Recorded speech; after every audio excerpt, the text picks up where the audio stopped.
Hey guys, Puzzle here coming at you with my Dinomorphia deck that I took this past week to locals and I got first place, which is really good. I genuinely loved how the deck piloted and everything like that. Keep in mind, I want to have a lengthy discussion on this deck because it's a deck that I very much love. It's kind of like almost like my pet deck. So I will be having a lengthy discussion. If you guys just care about the deck image or just the deck, there's always going to be a deck image down below. Just leave a like and a comment, or if you have any questions or anything like that, I'm more than willing to answer. So let's get right to it. I do have a lot to say about the deck and what I would change, and honestly what I kind of still need to keep testing. First things first, 3 Theresia. This is never going to change. This is your best starter for the deck.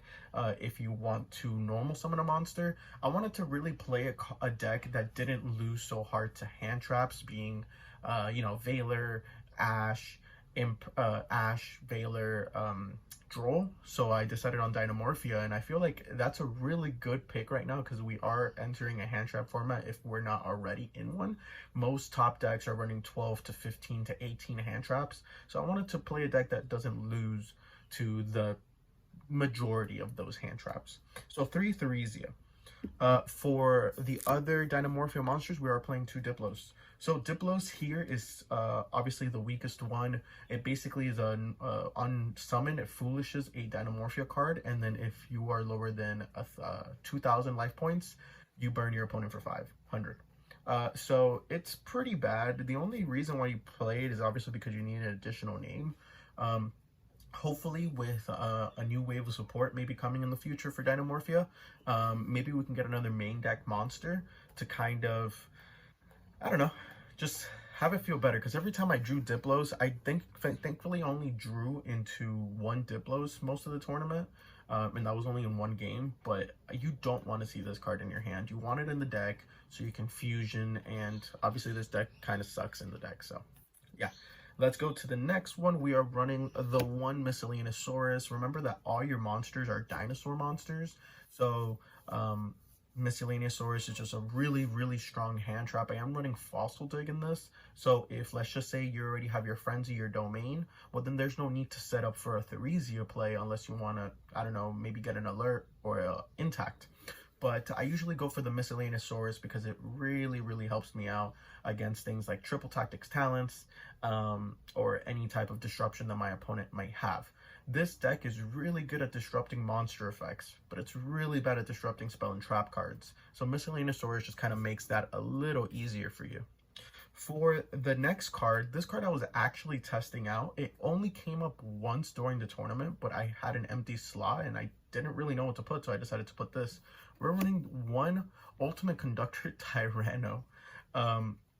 This card, the one game that it came up, I mean, it is at 1, like, in the deck, so it's not like I can search it out, very usefully. So, like, when I drew this, it was really good. I'm not gonna say it won me the game, but it really solidified my footing in the game and it allowed me to win.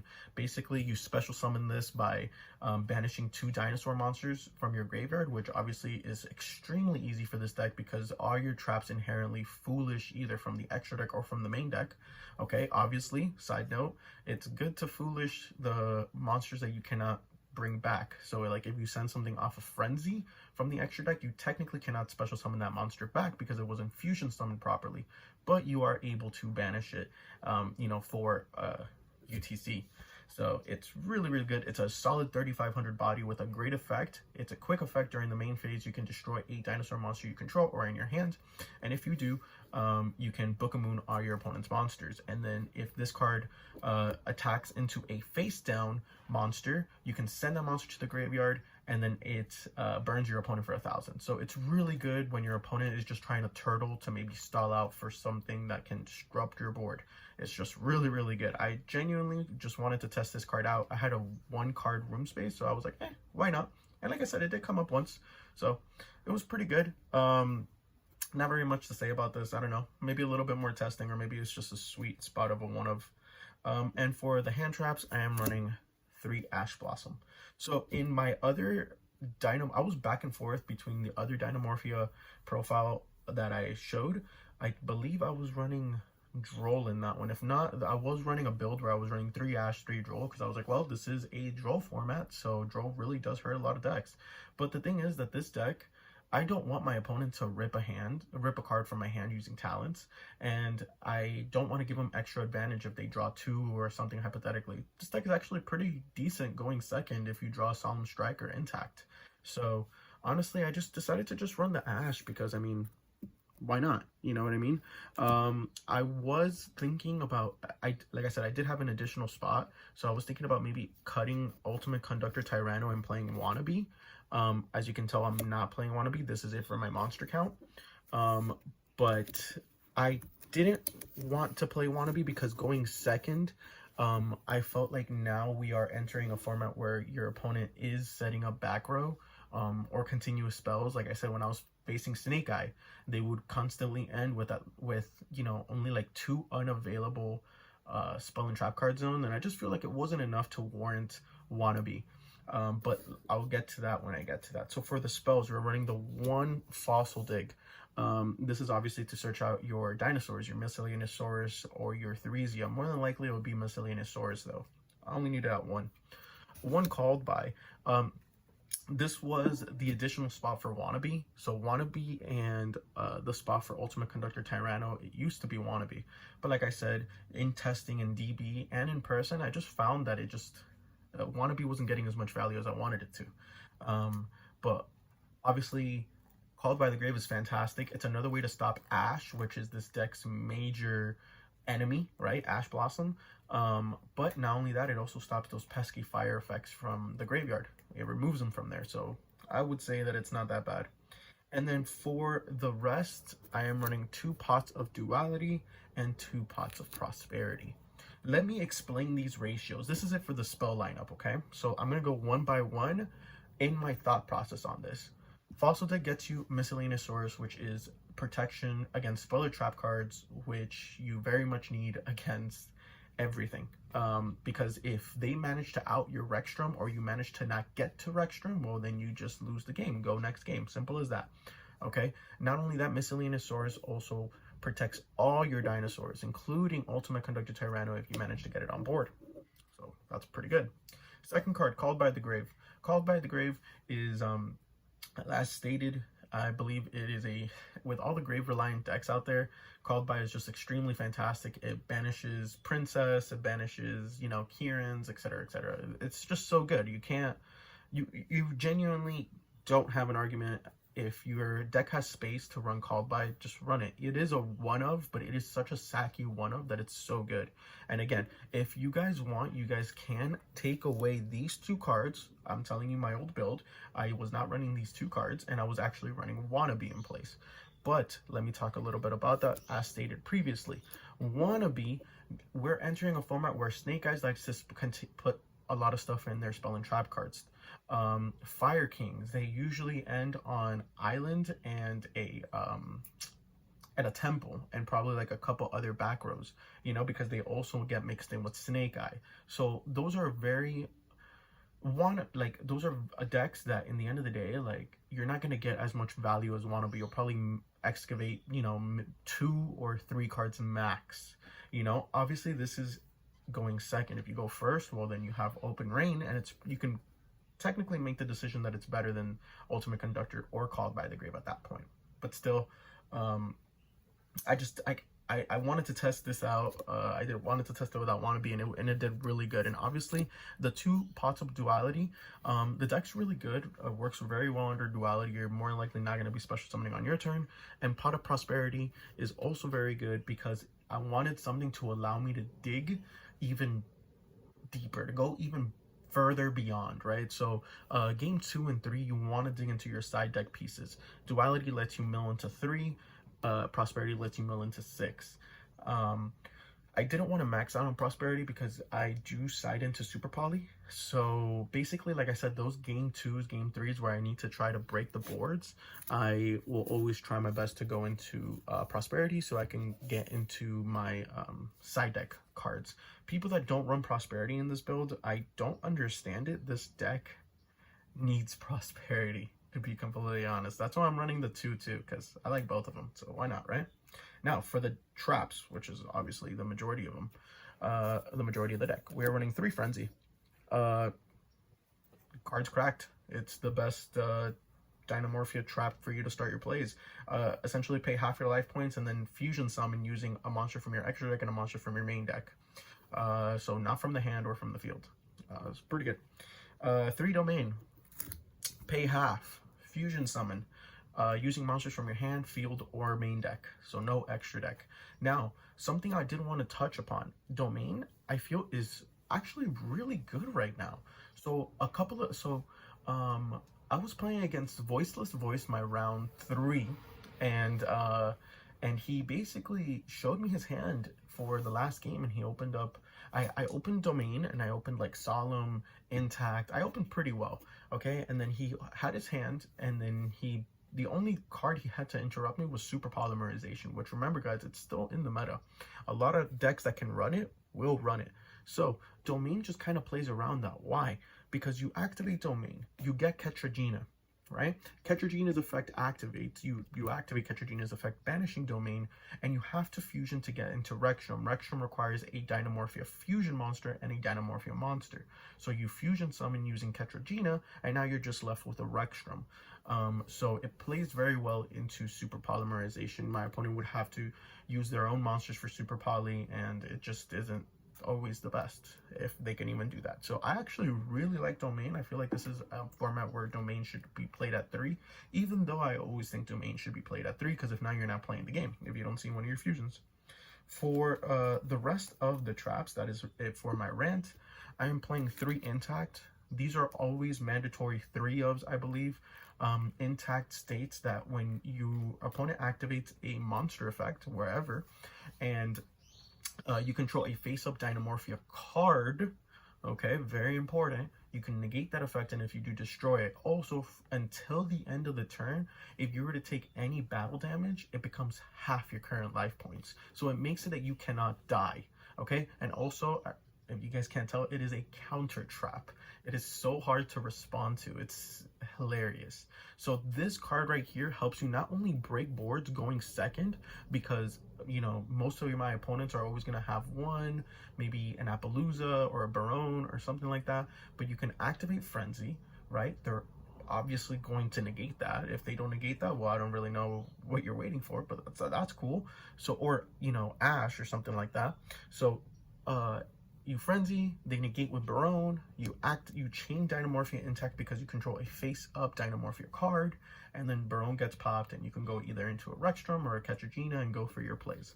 Alright, so that is really, really good in my opinion. So I think 3 Intact is always mandatory, and all the Dinomorphia cards, traps, share the same effect, depending on their, like, you know, spell speed, I guess. So counter traps, you can banish it from your graveyard, and then any battle damage that you take is reduced to 0 for that one battle. And then the regular Dinomorphia traps, you can, if you were to take effect damage, you can banish it and then negate that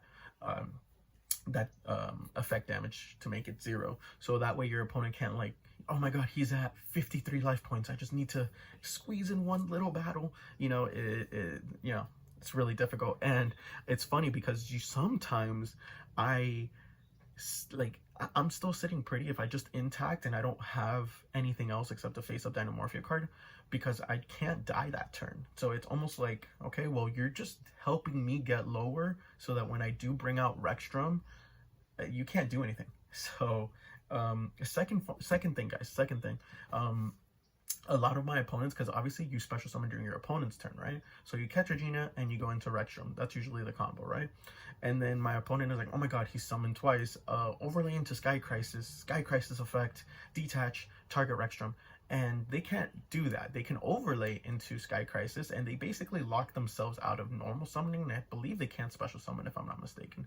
But I know for sure they locked themselves out of normal summoning. So I love seeing that. My second round opponent, which was Fire King Snake Eye, he normal summoned Arvada when I was at, I think, like 750 life points. He normal summoned Arvada, and he overlaid it into Sky Crisis and attempted to activate the effect. And I'm like, yeah, you can't. Rekstrom, you know, it's higher than my life points, so you can't activate. It's like Sky Crisis. So I thought that was really funny and won me the match because he basically couldn't play because he zeroed in on Sky Crisis.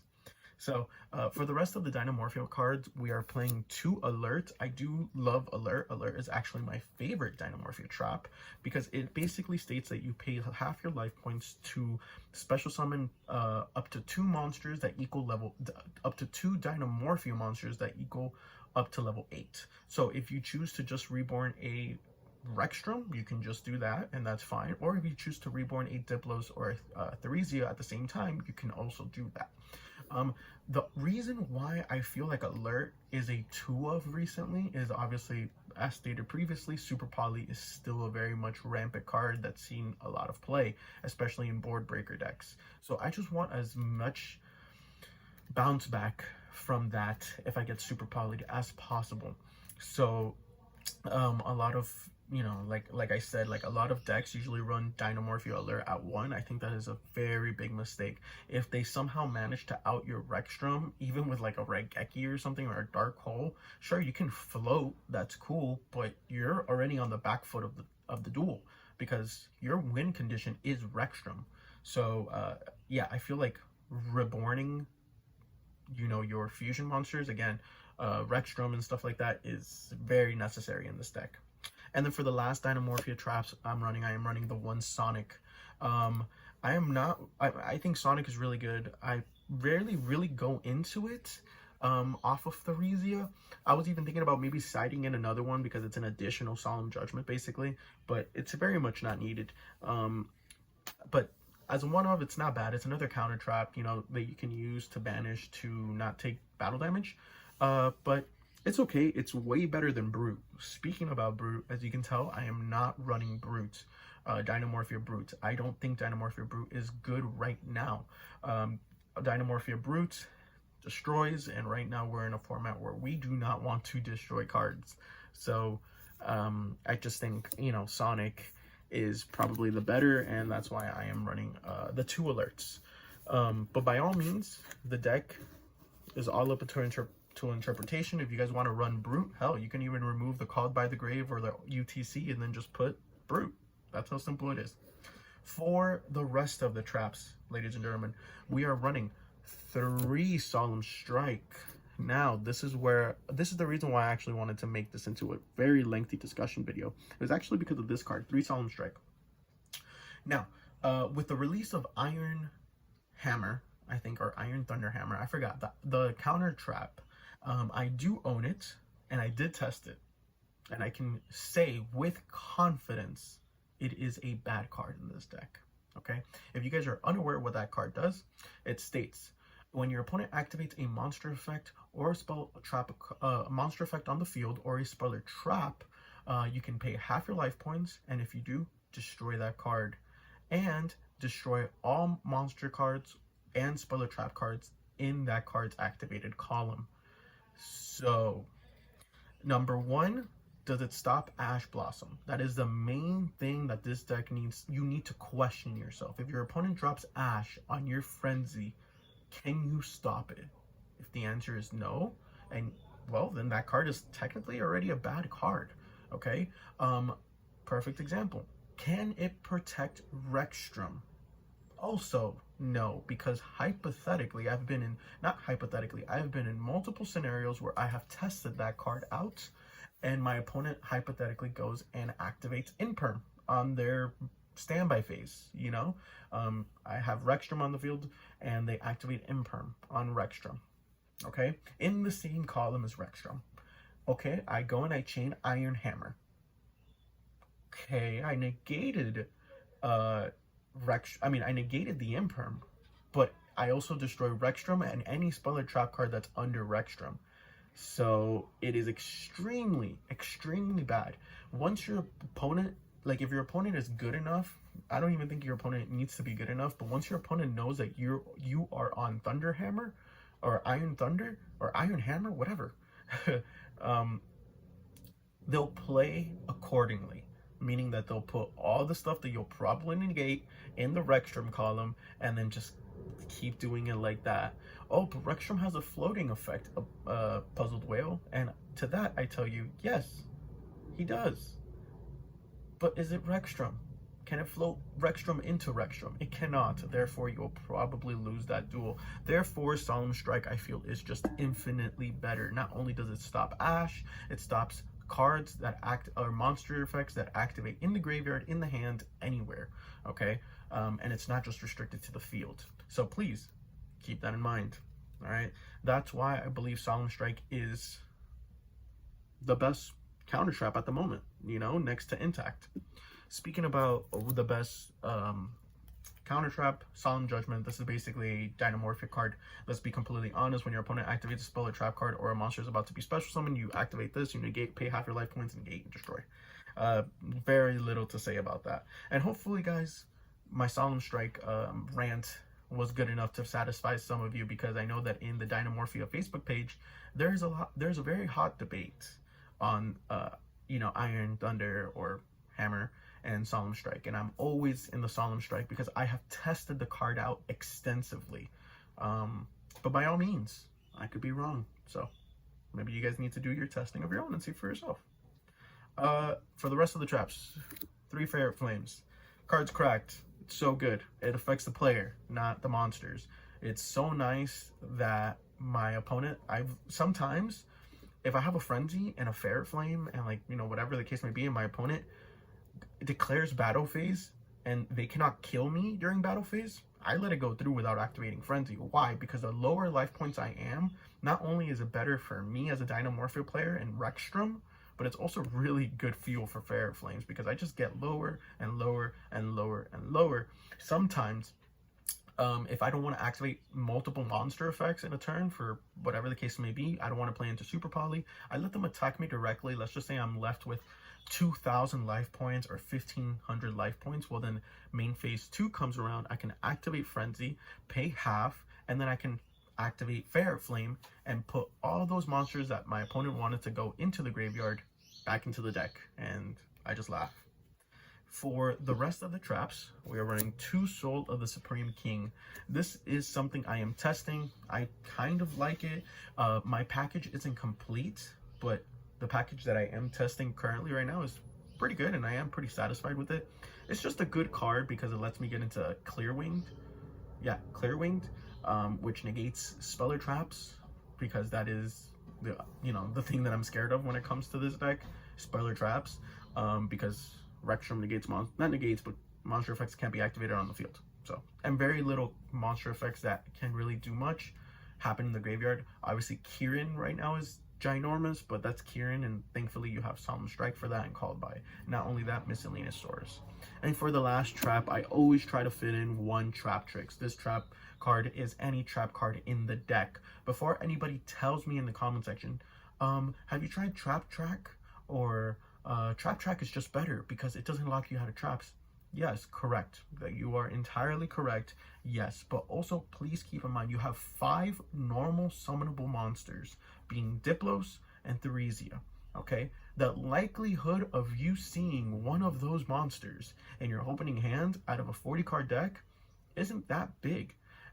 Not only that, you don't really want to pop your Ketragina, which is your beater of the deck, and also copies Trap in the graveyard, and you sure as hell do not want to pop your Rexstrom. So that, I say to you, lad, is, I believe, Trap Trick is actually better. You activate this as your last trap card of the turn, unless you really need to get something out, then you can just activate it first, and then hopefully Rexstrom is enough to kind of push you to the next turn. But I think just 1 is perfectly fine. I don't think you need more than that. And that is it for the support traps, guys. And like I said, I apologize if I'm talking too much or maybe rambling. To me, you know, like I said, I think that having a discussion about a deck that I'm passionate about is really good, especially to newer players.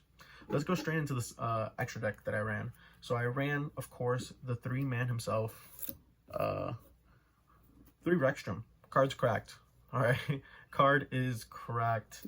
Basically, opponent cannot activate monster effects that are higher to or equal to your life points. So if you're at 5 life points, your opponent cannot activate any monster effects that have 5 5 attack points or higher, whatever. Wrong analogy. Anyway, it's a great 3k beater, and then during damage, during a quick effect, you can half your life points again, and all your opponent's monster become equal to your life points. Keep in mind that effect cannot be used to negate an effect. So like, let's just say my opponent activates, I don't know, I'm at 1,000 life points and my opponent normal summons Robina.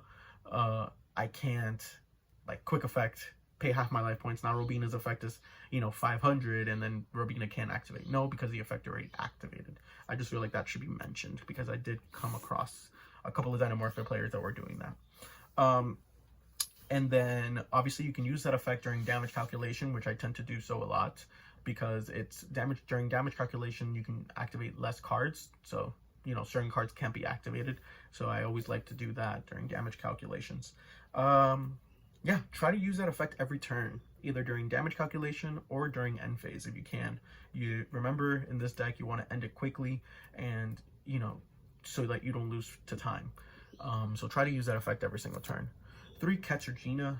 Honestly, Katarzyna is the main Bae herself. She copies you pay half your life points, copies a normal Dinomorphia trap from your graveyard. That effect becomes this card's effect.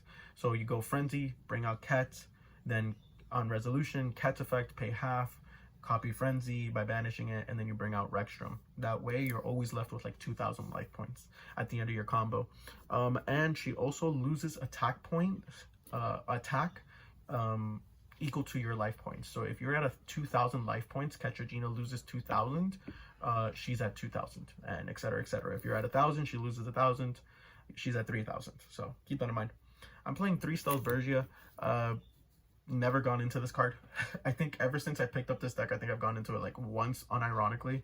But this card is just basically used as fodder. This is like the Diplos of the extra deck. Feels bad, man. But yeah, so for the rest of the extra, 1 Garua, 1 Mud Dragon, I am siding Super Poly. You do have the space in your extra deck, and the 1 Starving Venom, because there's oh my goodness, what is this? There's like a branded player in my locals, so he likes to go into Dragoon a lot, so Starving Venom is there for him. And then for the rest of the deck, the Z-Arc package, I am running the 1 Supreme King Z-Arc. This is just a really good 4k beater. You pay half your life points off the trap, special summon this out, negates its effects, and then when your opponent activates a spell effect, you can banish that card, return this and banish this card, and oh my goodness, and then special summon a crystal wing dragon or clear wing, whatever, it doesn't matter. Anyways, your target is going to be crystal clear wing synchro dragon. This one is a 3k beater. I think this one actually has the best effect. By all means, you can obviously tweak it to whatever you like. But speaking about this, I actually am running the other one that came out in Agov. I completely forgot. It's like this Odd Eyes Pendulum that you can tribute this one. It's another 4k beater, but it just hasn't come in the mail yet, so keep that in mind. But yeah, Crystal Clearwing, I think it's the best because it negates spell and trap card effects instead of like monster effects that the other one, the Clearwing Synchro, the other Clearwing negates. This one negates spell and trap. I've said that multiple times now. And the 1 Sky Crisis. This card's really good in this deck because you're not playing in your turn. Okay, so if you have a completely, like a normal summonable Ash and my opponent, let's just say, has a Baron, I can just overlay, normal summon Ash and overlay into Sky Crisis, and my opponent can't do anything when I activate my traps during his turn. I think it's pretty good. So, yeah, keep that in mind. This card's pretty good in this deck. That is it for the extra deck. Alright, and let's go to the side deck that I rocked. Let me tell you guys, the side deck was pretty good. 3 Ghost Bow. One of the deck's hardest matchup is actually Labyrinth. So yeah, I just want to avoid that. Not only that, this is pretty good against Fire Kings and Snake Eyes and stuff like that. Again, a lot of Grave-centric moving around, so pretty good. Talking about the Grave, D-Shifter, I sided in every single game that I went second, okay? Now, I want to talk a little bit about D-Shifter. Never sided in going first, please. Just don't. Why? because if you drop Shifter on your turn, and then you set 5, you set a Frenzy or whatever the case may be, you pass it to your opponent's turn, your opponent passes it back to you because you shifted them, you know, and you're gonna activate, you know, Frenzy on their turn because it has to be on their opponent's turn. All your materials are gonna get banished. There's no need for that. There's no need for that mumbo jumbo. It's better during your opponent's turn, right? Picture this: your opponent goes first, right? During standby phase, draw phase, whatever, you drop Shifter on them. Okay, they pass the turn over to you. You then proceed to set your entire hands, because that's what your deck does. You set 5, and then Shifter fizzles out. Then it's your opponent's turn. Then you can resume to play. It's basically a turn skip that allows you to set 5 and activate all your cards, or give you a chance to activate all your cards. So that's why I think Shifter is really good. But please, side it in mostly going second. Now, hey, maybe I'm wrong, but it worked for me. For the spells, 3 deck lockdown. I see a lot of decks not on this card. I don't know why. This card's cracked. I don't know if you guys can see what it says, but it says neither player can add cards from the deck to the hand. This deck doesn't do that, by the way, except the pot cards or Fossil Dig. And then monsters cannot be special summoned from the main deck. Destroy this card during the second standby phase of activation, after activation. So this card is just really, really good. I played against a voiceless, like I said, a voiceless voice in the tournament, and he just saw this card and he was like, what do I do? What do I do? And I proceeded to OTK him with Ketragina, the Odd Eyes 4K Beat Stick, and Ekstrom. He couldn't do anything. For the rest of the spells, I am running 3 Super Poly. You have space, and I want to try to see if I break boards very easily. Super Poly is the best thing, and honestly, I'm more running this because of Dragoon. You know, with my, like I said, there's this really good branded player at my locals that I just always try to avoid. So 3 Super Poly, but this could be anything. This could be Lightning Storms and then Harpy's Feather, which I'm currently not running, as you can tell, because I think back row removal is kind of a sham, this thing. Most things activate in the graveyard. Again, that's just me. If you banish or you get rid of an island, congratulations, you pop their field, but more likely they want that. So I'm just showing what has been good for me. And then, of course, the 3 evenly matched. This is really, really good, not only for breaking boards. I usually side going second. I pick either what's going to be better, Super Poly, Shifter, evenly, but more than likely, I'll always side into Shifter. So, guys, that is it for my lengthy discussion on Dinomorphia. Like I said, it's one of my favorite decks. So please let me know what you guys think. If you guys have any questions, please feel free to have a conversation with me in the comment section down below. I'll always try my best to respond. So, like always, guys, thank you for watching. Puzzled Will out.